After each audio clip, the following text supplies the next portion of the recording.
comment demander un autographe à un japonais.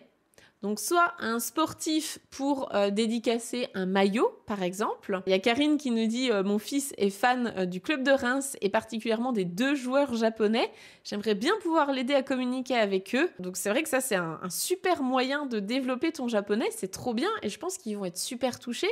T'imagines, t'es dans un pays étranger, t'es à Reims, dans une petite ville française et il y a quelqu'un qui vient te demander un autographe en japonais. Enfin, moi, je serais super touchée de recevoir ça, cet effort. Donc, je pense que ça va leur faire très plaisir. Et ça fonctionne aussi quand vous voulez demander un autographe à une personnalité japonaise, un artiste, un musicien, un chanteur, etc. Perso, c'est quelque chose que j'ai déjà beaucoup fait dans ma vie. C'était un petit peu ça, d'ailleurs, mes premières phrases en japonais. C'était littéralement pour pouvoir communiquer avec mes artistes préférés à la sortie des salles de concert. Donc, je maîtrise bien le sign kudasai ou bien sign o kudasai ou bien sign onegai shimasu. En tout cas, le mot-clé ici, c'est sign en katakana.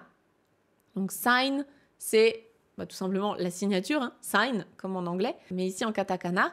Et derrière, tu peux rajouter donc kudasai ou bien o kudasai, comme quand tu commandes quelque chose, ou bien onegai shimasu, s'il vous plaît. Ça peut aussi être ça. En tous les cas, du moment que tu as le mot sign, ils vont comprendre. Si tu mets une petite forme de politesse en plus, c'est encore mieux. Tu peux aussi montrer l'endroit où tu veux dédicacer ça. Donc, si c'est sur un maillot et que tu veux préciser, il faut dédicacer là. Tu peux utiliser donc koko ni. Koko pour dire ici. Ni, c'est la particule de l'endroit où ils vont signer. Donc, koko ni onegai shimasu. Ici, s'il vous plaît. Et puis, vraiment, si vous utilisez cette phrase, en particulier Karine, si tu passes par là et que tu utilises cette phrase avec les joueurs japonais du club de Reims et que ça fonctionne, franchement, envoie-nous une photo avec eux. Partage-nous ça sur le Discord de la formation. On serait trop contente de voir le résultat de ton interaction en japonais avec ces joueurs.